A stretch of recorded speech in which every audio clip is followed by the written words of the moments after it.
a little bit of shop setup that has to happen as I utilize the same space as my husband's truck.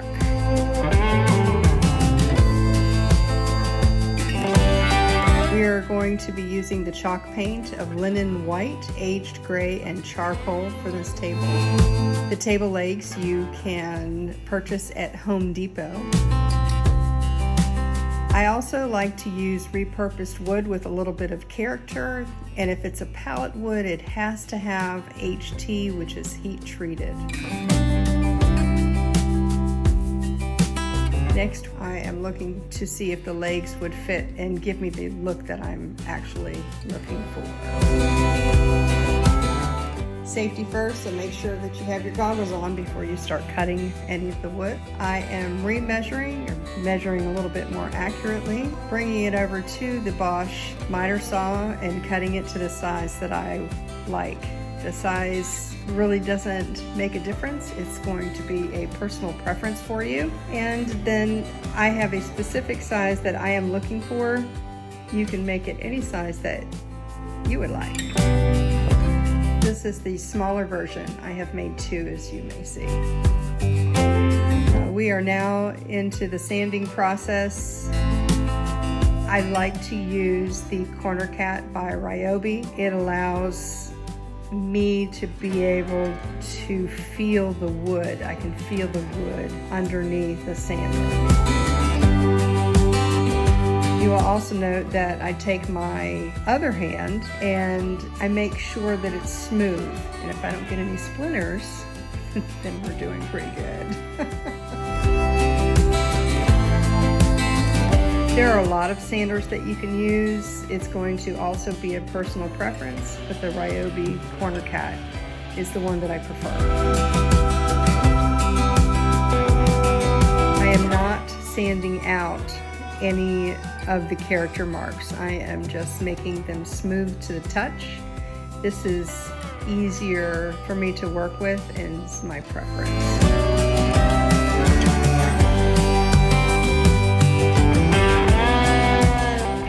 Wiping down all the sawdust before I go into the painting process.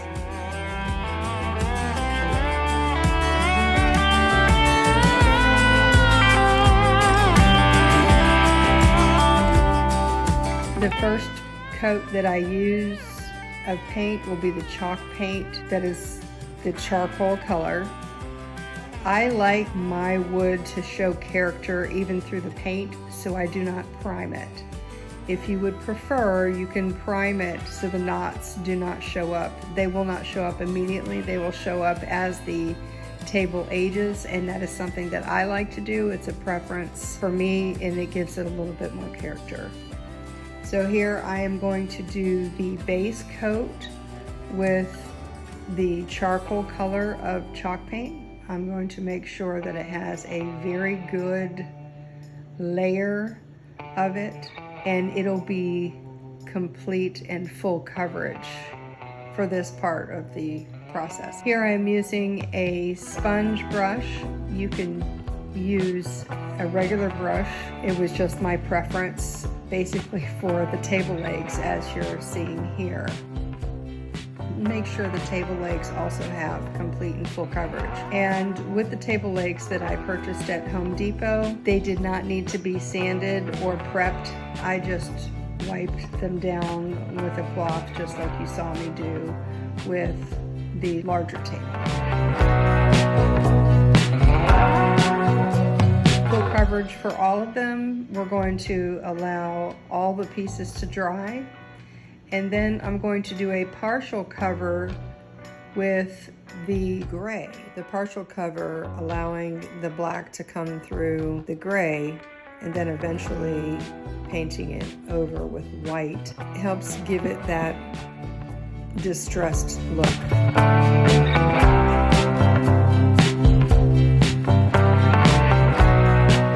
The white will be painted on all four of the legs, and it'll be on the tabletop itself.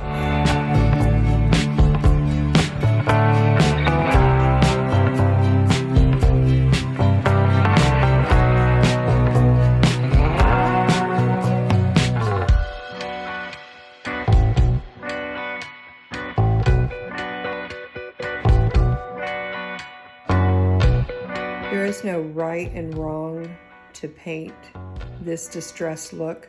Just helps during the sanding process, giving the table a different character for each table or each item that you make distressed.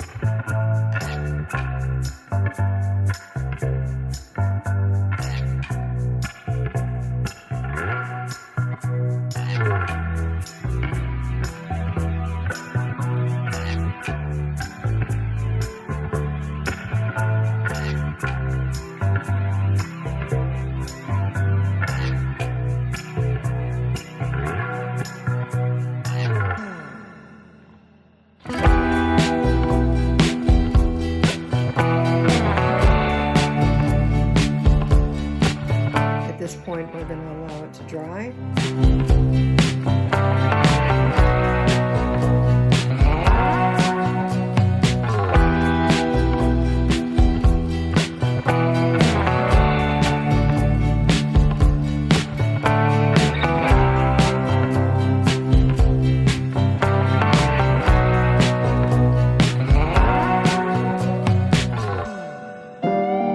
Now we're going to sand the legs. We're going to give each leg just a really light sanding, and we're going to do this by hand.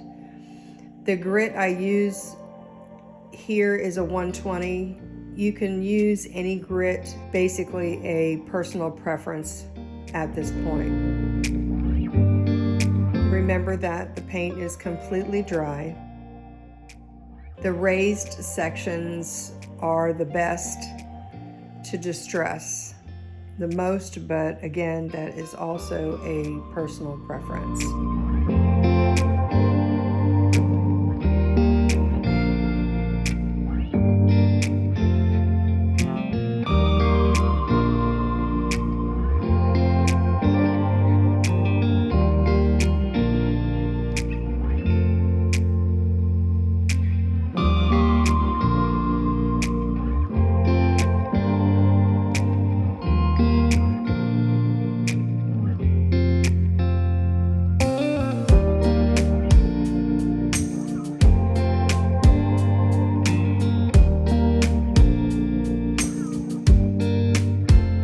After you're done sanding character marks, I'm going to use the matte application, which goes on clear, and it is a sealer, also by Rust-Oleum.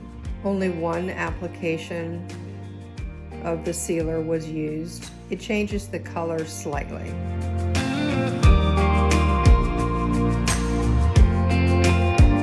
Now we are going to measure where we would like to have the legs of the table. I don't want them too close to the edge, but I don't want them too far into the middle, because then that will create an unevenness in the table.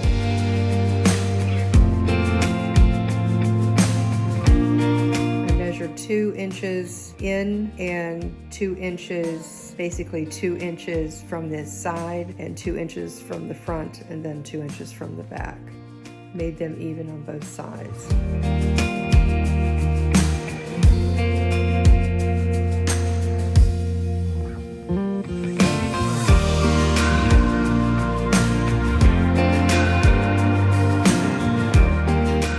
I drilled a hole for the table legs, as the table legs came with a screw on the end. The best thing to do is to put a piece of blue tape or colored tape on the bit as you are drilling, so you know not to go all the way through the wood, because if you go all the way through the wood, that will ruin the top of your table. I did not have to use the blue tape here at this point. Make sure your bit is correct for the size of the screw that is in your table legs.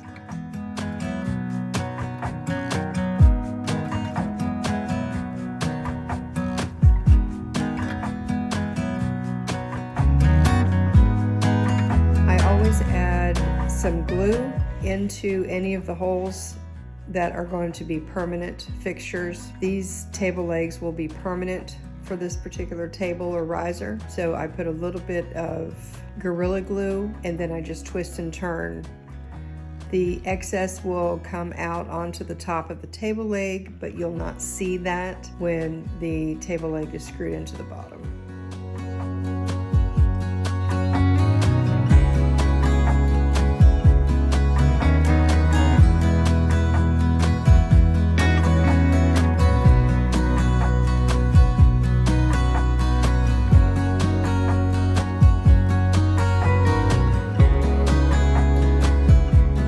Over, make sure everything is even. Of course, at this point, I'm showing my awesome cameraman how awesome the table is. I'm pretty excited about this table. This is the second riser table that I have made.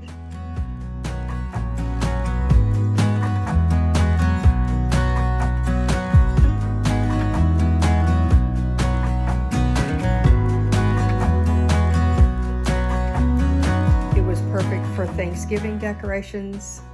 It is now perfect for Christmas decorations, as this video has been taped and is being used during the Christmas time.